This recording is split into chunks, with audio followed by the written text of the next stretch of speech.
नमस्कार विद्यार्थी मित्रांनो, MPSC जागरणवर आपले सहर्ष स्वागत आहे। आज आहे 21 जून 2026 आणि आजच्या दैनिक चालू घडामोडींवर आधारित महत्त्वाचे प्रश्न आपण या व्हिडिओमध्ये पाहणार आहोत। तरी सर्वप्रथम जर आपण नवीन असाल तर चॅनलला अवश्य सबस्क्राइब करा। चला तर मग आजच्या व्हिडिओला सुरुवात करूया। प्रश्न 1, नुकताच जागतिक निर्वासित दिन कधी साजरा करण्यात आला आहे? याचे अचूक उत्तर आहे पर्याय बी, जून 20। स्पष्टीकरण, नुकताच जागतिक निर्वासित दिन जून 20 रोजी साजरा करण्यात आला आहे। उद्देश, जगभरातील त्या लोकांच्या धैर्याचे, शक्तीचे आणि संकल्पाचे कौतुक करणे ज्यांना संघर्ष, हिंसाचार किंवा छळवणुकीमुळे आपला देश आणि घर सोडण्यास भाग पाडले गेले आहे। सुरुवात, संयुक्त राष्ट्र महासभेने डिसेंबर 2000 मध्ये अधिकृतपणे हा दिवस घोषित केला होता, ज्यानंतर पहिला जागतिक निर्वासित दिन 20 जून 2001 रोजी साजरा करण्यात आला। प्रश्न 2, नुकत्याच पार पडलेल्या 11व्या अवर ओशन कॉन्फरन्स दरम्यान किती देशांनी मोम्बासा घोषणापत्र स्वीकारले आहे? याचे अचूक उत्तर आहे पर्याय सी, 15। स्पष्टीकरण, केनियामधील मोम्बासा येथे आयोजित 11व्या अवर ओशन कॉन्फरन्स दरम्यान एकूण 15 देशांनी मोम्बासा घोषणापत्र स्वीकारले आहे। उद्देश, या घोषणापत्राचा मुख्य उद्देश बेकायदेशीर, विनामाहिती आणि अनियंत्रित मासेमारीवर बंदी घालणे हा आहे। पारदर्शकता, हे घोषणापत्र सागरी क्षेत्रात पारदर्शकता आणण्यासाठी मासेमारी करणाऱ्या जहाजांची मालकी, लॉग आणि परवान्यांशी संबंधित माहिती सार्वजनिक करण्याचे आवाहन करते। भागीदारी, या घोषणापत्राचे समर्थन करणाऱ्या 15 देशांमध्ये आफ्रिका, आशिया, युरोप, कॅरिबियन आणि पॅसिफिक क्षेत्रातील राष्ट्रांचा समावेश आहे। प्रश्न 3, नुकतेच CBN 361 डिग्रीज पॉलीमॅथ नावाच्या पुस्तकाचे प्रकाशन झाले आहे। हे पुस्तक कोणी लिहिले आहे?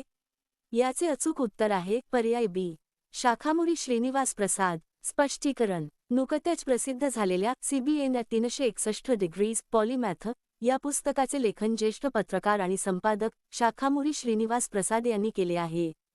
प्रकाशन आणि विमोचन, आंध्र प्रदेशचे मुख्यमंत्री एन चंद्राबाबू नायडू यांनी जून 2026 मध्ये आपल्या सिंगापूर दौऱ्यादरम्यान या पुस्तकाचे विमोचन केले होते। इंग्रजी अनुवाद, या मूळ पुस्तकाचा इंग्रजीत अनुवाद निवृत्त IAS अधिकारी KV सत्यनारायण यांनी केला आहे। विषय, हे पुस्तक मुख्यमंत्री चंद्राबाबू नायडू यांच्या नेतृत्वाचे, प्रशासकीय शैलीचे आणि एक दूरदृष्टी असलेले राजकारणी म्हणून त्यांच्या महत्त्वपूर्ण निर्णयांचे विश्लेषण करते। आता पाहू इतर महत्त्वाचे पुस्तके। View from the east wing a memoir या आत्मचरित्राचे लेखक जिल बायडेन आहेत। विनोद राय यांनी लिहिलेले व्हेन ऑर्डर मॅटर्स नावाचे पुस्तक प्रसिद्ध झाले आहे। India's first Olympic gold hockey Triumph at Amsterdam नावाचे पुस्तक के अरुमुगम यांनी लिहिले आहे। बेटर नेव्हर स्टॉप्स नावाचे पुस्तक श्याम श्रीनिवासन यांनी लिहिले आहे। All time favourite friendship stories नावाचे पुस्तक रस्किन बॉन्ड यांच्याद्वारे लिहिले गेले आहे। शिवराज सिंह चौहान यांनी त्यांच्या आपनापन या नवीन पुस्तकाची घोषणा केली। केंद्रीय मंत्री अमित शाह यांच्या हस्ते विमोचन करण्यात आलेली the bench, the bar and the bizarre आणि the lawful and the awful ही पुस्तके तुषार मेहता यांनी लिहिली आहेत। प्रश्न 4, नुकतेच कोणत्या राज्यातील जसदान पेटारी पेटी ला GI टॅग मिळाला आहे? याचे अचूक उत्तर आहे पर्याय सी, गुजरात। स्पष्टीकरण, नुकतेच गुजरातच्या राजकोट जिल्ह्यातील जसदन परिसरातील प्रसिद्ध हस्तशिल्पकला जसदान पेटारी पेटीला भौगोलिक मानांकन म्हणजेच GI टॅग प्रदान करण्यात आले आहे। ही सागवान लाकडापासून बनवलेली एक पारंपरिक आणि मजबूत पेटी असते। याचे वैशिष्ट्य म्हणजे यावर पितळ आणि तांब्याचे बारकाईने केले जाणारे कोरीव काम आहे।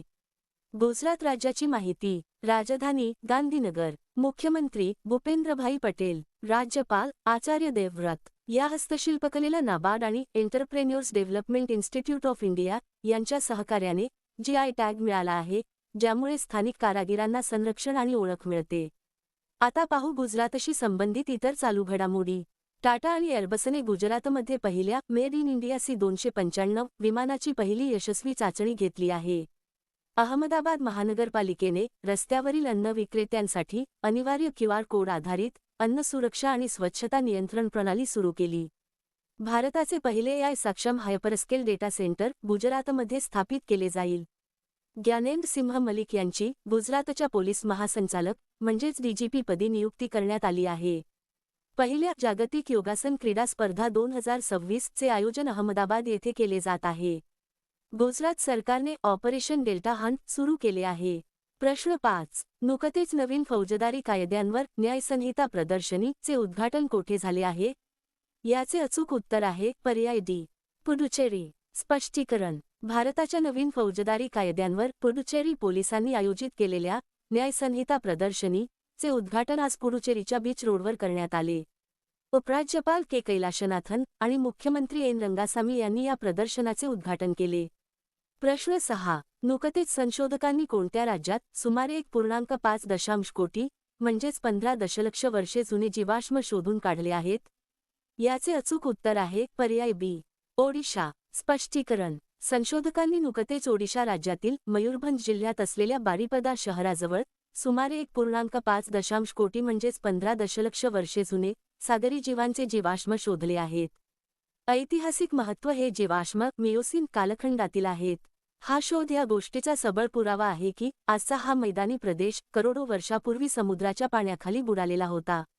या शोधामुळे प्रागैतिहासिक भूगोल आणि हवामान बदलाच्या अभ्यासासाठी नवीन मार्ग खुले झाले आहेत. ओडिशा राज्याची माहिती. राजधानी भुवनेश्वर. मुख्यमंत्री मोहन चरण मांझी. राज्यपाल डॉक्टर हरी बाबू कंभमपती. आता पाहू ओडिशाशी संबंधित इतर चालू घडामोडी. डीआरडीओने ओडिशाच्या डॉक्टर एपीजे अब्दुल कलाम बेटावर long range land attack cruise missile ची यशस्वी चाचणी घेतली. जगन्नाथ मंदिर हे ट्रेडमार्क मिळवणारे देशातील पहिले मंदिर ठरले आहे. महिलांचा आणि धरतीच्या सुपीकतेचा सन्मान करण्यासाठी मुख्यत्वे ओडिशामध्ये राजा महोत्सव साजरा करण्यात आला. प्रतिष्ठित रशिया बँड सँडमास्टर कप 2026 जिंकणारे सुदर्शन पटनायक हे पहिले भारतीय ठरले आहेत. ओडिशा सरकारने सर्व सरकारी संस्थांमध्ये बालवाडी ते पदव्युत्तर शिक्षण मोफत देण्याची घोषणा केली आहे. प्रश्न 7. नुकतेच ईशान्य भारतातील सर्वात मोठ्या सेंद्रिय मसाला प्रक्रिया केंद्राचे उद्घाटन कोणत्या राज्यात करण्यात आले आहे? याचे अचूक उत्तर आहे पर्याय सी, मेघालय. स्पष्टीकरण. ईशान्य भारतातील सर्वात मोठ्या सेंद्रिय मसाला प्रक्रिया केंद्राचे उद्घाटन मेघालयमध्ये करण्यात आले आहे. उद्घाटनकर्त्या केंद्रीय वित्तमंत्री निर्मला सीतारमण यांनी 19 जून 2026 रोजी या केंद्राचे उद्घाटन केले. खर्च. सुमारे 32 कोटी रुपये खर्चून हे केंद्र उभारले आहे. क्षमता. या केंद्राची क्षमता दरवर्षी 10,000 मेट्रिक टनांपेक्षा जास्त सेंद्रिय मसाल्यांच्या जसे की आले, हळद, काळी मिरी प्रक्रियेची आहे. लाभार्थी. हा प्लांट राज्यातील सुमारे 5,500 सेंद्रिय शेतकऱ्यांना थेट फायदा पोहोचवणार आहे. मेघालय राज्याची माहिती. राजधानी शिलाँग. मुख्यमंत्री कॉनराड संगमा. राज्यपाल CH विजयशंकर. आता पाहू मेघालयशी संबंधित इतर चालू घडामोडी. मेघालयमध्ये हमातालिव्हा मावलिंगोट नावाच्या लिंक्स कोळ्याची नवीन प्रजाती शोधली गेली आहे. मेघालय 2027 मधील 39व्या राष्ट्रीय खेळांचे यजमानपद भूषवणार आहे. मेघालयच्या रिभोई जिल्ह्यात एरी रेशीम प्रक्रिया केंद्राचे उद्घाटन करण्यात आले. भारतीय लष्कराकडून प्रगती या लष्करी सरावाच्या पहिल्या आवृत्तीचे आयोजन मेघालयमध्ये केले जाईल. UPSC परीक्षा उत्तीर्ण होणाऱ्यांसाठी मेघालयमध्ये CM इन्स्पायर योजना सुरू करण्यात आली आहे. मेघालयमध्ये कॅलमारिया गारोएन्सिस नावाच्या सापाची नवीन प्रजाती शोधली गेली आहे. मेघालयने खासी आणि गारो या भाषांना अधिकृत भाषा म्हणून मान्यता दिली आहे. प्रश्न 8. नुकतीच 14वी मिस ग्रँड इंटरनॅशनल 2026 स्पर्धा कोणत्या देशात आयोजित केली जाणार आहे? याचे अचूक उत्तर आहे पर्याय सी, भारत. स्पष्टीकरण. 14वी मिस ग्रँड इंटरनॅशनल 2026 स्पर्धा भारतात आयोजित केली जाणार आहे. या प्रतिष्ठित सौंदर्य स्पर्धेच्या इतिहासात पहिल्यांदाच भारत या स्पर्धेचे यजमानपद भूषवत आहे. ऑक्टोबर 2026 मध्ये होणाऱ्या या भव्य कार्यक्रमाचे मुख्य आयोजन जयपूर, आग्रा आणि नवी दिल्ली येथे केले जाईल. भारत पहिल्यांदाच या आंतरराष्ट्रीय फॅशन आणि ब्युटी इव्हेंटचा साक्षीदार बनेल, ज्यामध्ये 70हून अधिक देशांतील सौंदर्यवती सहभागी होतील. या प्रतिष्ठित मंचावर भारताचे प्रतिनिधित्व मिस ग्रँड इंडिया 2026 चा किताब पटकावणारी लक्षिता थिलागराज करणार आहे. आता पाहू भारताशी संबंधित इतर चालू घडामोडी. प्रगत प्रोस्टेट कर्करोगासाठी पहिली रेडिओलिगंड थेरपी भारतात सुरू करण्यात आली आहे. भारत जगातील तिसरा सर्वात मोठा विमान वाहतूक बाजारपेठ बनला आहे. भारताचे सर्वोत्तम कंटेनर पोर्ट म्हणून जवाहरलाल नेहरू पोर्ट घोषित करण्यात आले आहे. अहमदाबाद येथे आयोजित वर्ल्ड योगासन चॅम्पियनशिप 2026 मध्ये भारताने पहिले स्थान मिळवले आहे. सॅफ महिला चॅम्पियनशिप 2026 चे विजेतेपद भारताने जिंकले आहे. भारताच्या पुरुष हॉकी संघाने अंडर-18 आशिया कप जिंकला आहे. भारत हा जगातील दुसरा सर्वात मोठा सौर ऊर्जा विकास बाजार बनला आहे. प्रश्न 9. नुकतेच भारताचे प्रमुख आंतरराष्ट्रीय प्रदर्शन भारत बिल्डकॉन 2026 चे आयोजन कोठे करण्यात आले आहे? याचे अचूक उत्तर आहे पर्याय बी. नवी दिल्ली. स्पष्टीकरण. भारताचे प्रमुख आंतरराष्ट्रीय प्रदर्शन भारत बिल्डकॉन 2026 चे आयोजन नवी दिल्ली येथे करण्यात आले. हे घरबांधणी साहित्य आणि बांधकाम क्षेत्राशी संबंधित भारताचे प्रमुख प्रदर्शन आहे. याचे आयोजन वाणिज्य आणि उद्योग मंत्रालय आणि केपेक्सिल यांच्या सहकार्याने करण्यात आले. प्रश्न 10. नुकताच बंगळुरू येथील सरकारी AI स्टार्टअप सर्वम AI भारताचा कितवा युनिकॉर्न बनला आहे? याचे अचूक उत्तर आहे पर्याय ए.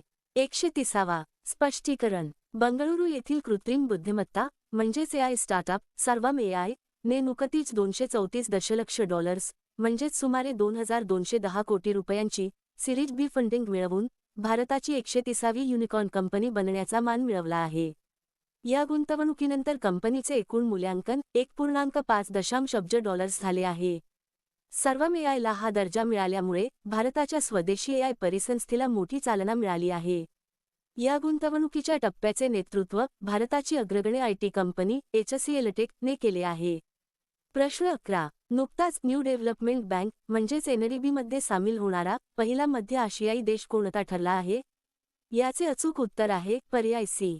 उझबेकिस्तान. स्पष्टीकरण. जून 2026 मध्ये न्यू डेव्हलपमेंट बँक म्हणजेच NDBचा 10वा सदस्य आणि भागधारक बनून उझबेकिस्तान हा या बँकेत सामील होणारा पहिला मध्य आशियाई देश ठरला आहे.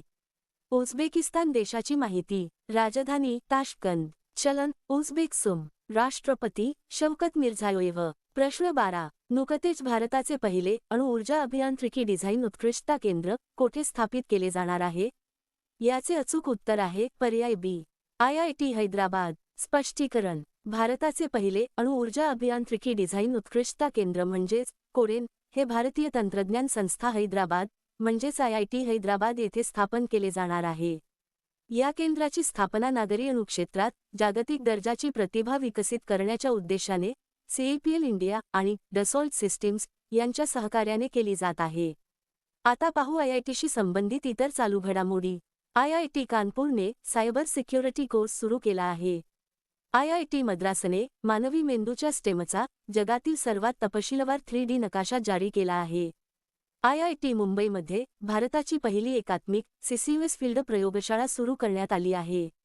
IIT मद्रासने अमेरिकेत डीप टेक स्टार्टअप्सना प्रोत्साहन देण्यासाठी आपले पहिले आंतरराष्ट्रीय केंद्र सुरू केले आहे. भारताने IIT मद्रासमध्ये स्वदेशी विकसित सिलिकॉन फोटोनिक्स सोल्युशन्सचे अनावरण केले आहे. आता मागील व्हिडिओमधील प्रश्न. नुकताच पिचब्लॅक 2026 लष्करी सराव कोणत्या देशात आयोजित केला जाईल? याचे अचूक उत्तर आहे पर्याय सी. ऑस्ट्रेलिया. आता पाहू अतिशय महत्त्वाचे उजळणी प्रश्न. उत्तर प्रदेश सरकारने प्रोजेक्ट गंगा सुरू केला आहे. भारताचे सर्वोत्तम कंटेनर पोर्ट म्हणून जवाहरलाल नेहरू पोर्ट घोषित करण्यात आले आहे. उत्तर प्रदेशमधील चुरहाताल ला भारताचे 100वे रामसर स्थळ घोषित करण्यात आले आहे. लेफ्टनंट जनरल धीरज सेठ यांची भारताचे पुढील लष्करप्रमुख म्हणून नियुक्ती करण्यात आली आहे. ज्ञानेंद्र सिंह मलिक यांची गुजरातचे पोलीस महासंचालक म्हणजेच DGP म्हणून नियुक्ती करण्यात आली आहे. ग्लोबल पीस इंडेक्स 2026 मध्ये आयसलंड अव्वल स्थानावर राहिले. उत्तर प्रदेशच्या लखनऊमध्ये एका खुल्या नौदल संग्रहालयाचे म्हणजेच नौसेना शौर्य वाटिका चे उद्घाटन करण्यात आले आहे. इंटरनॅशनल बिग कॅट अलायन्स म्हणजेच IBCA मध्ये सामील होणारा 26वा सदस्य देश सौदी अरेबिया ठरला आहे. महिलांसाठी प्रियदर्शिनी मोफत बस प्रवास योजना केरळमध्ये सुरू करण्यात आली आहे. किर्गिस्तानची पहिल्यांदाच संयुक्त राष्ट्र सुरक्षा परिषदेसाठी निवड झाली आहे. भारताचे 27वे नौदल प्रमुख कृष्णा स्वामीनाथन बनले आहेत. केरळमध्ये वन्यजीव गुन्ह्यांच्या नियंत्रणासाठी हॉक ही डिजिटल प्रणाली सुरू करण्यात आली आहे. भारताच्या पुरुष हॉकी संघाने अंडर-18 आशिया कप जिंकला आहे. 23व्या फिफा विश्वचषक 2026 चे उद्घाटन मेक्सिकोमध्ये करण्यात आले. झारखंडच्या जादपटिया पेंटिंग ला GI टॅग मिळाला आहे. चीनच्या वैज्ञानिकांनी हिंदी महासागरात जगातील सर्वात मोठे वेल माशांचे स्मशान शोधले आहे. भारताने दिनेश त्रिवेदी यांची बांगलादेशमध्ये आपले उच्चायुक्त म्हणून नियुक्ती केली आहे. आता तुमच्यासाठी प्रश्न. नुकताच भारताचा सर्वात उंच पवनचक्की टर्बाइन कोणत्या राज्यात स्थापित करण्यात आला आहे? दिलेल्या पर्यायातून या प्रश्नाचे अचूक उत्तर कमेंट बॉक्समध्ये नक्की द्या. उद्या पुन्हा भेटू पुढील भागात. धन्यवाद.